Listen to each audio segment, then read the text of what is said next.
Ni iki gishobora kutwemeza ibyo abenshi batabonesha amaso yabo? Uyu munsi turaganira kuri satelite n'uburyo itwereka amashusho tutabonesha amaso yacu. Imirasire ituruka ku zuba iramanuka ikajya ku butaka. Hari igice gitoya cyinjira mu butaka kikagumamo, hakaba n'ikindi gice kizamuka kijya kuri satelite. Kapiteri iri muri satelite niyo ifata icyo gice ikagishyira muri kode binere. Satelite igahita yohereza iyo kode muri laboratwari, ari nayo isoma ya kode. Iyo laboratwari akaba ariyo ihita yerekana ibintu byose byo ku butaka cyangwa se mu kirere iyo mirasire y'izuba yahuye nabyo.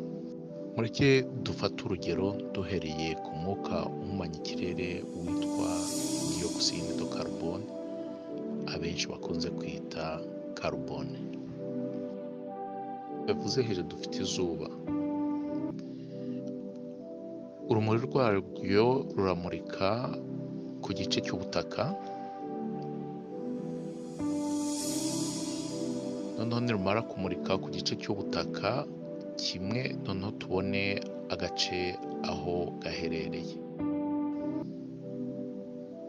Iki ni igice cy'urumuri kirazamuka hejuru kuri satelite, ariko kinyuze kuri ya carbone cyangwa dioxide de carbone mu nzira, noneho ihite bijya kuri satelite.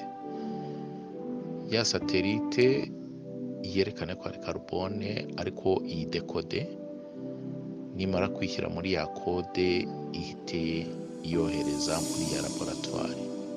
Laboratwari nayo irahita yerekana yuko ari dioxide de carbone cyangwa se carbone.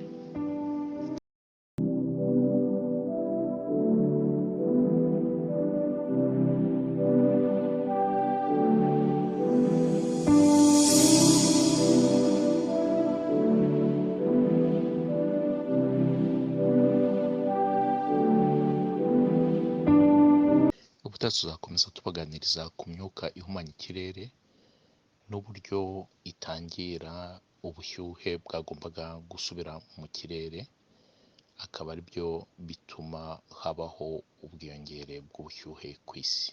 Ubwo naho ubutaha, kandi murakoze kuba mwadukurikiye. Kuba bafite ibibazo ntimwibagirwe kubishyira muri komenti zanyu, tuzagerageza kubaha ibisubizo kandi bizabanyura. Murakoze, naho ubutaha.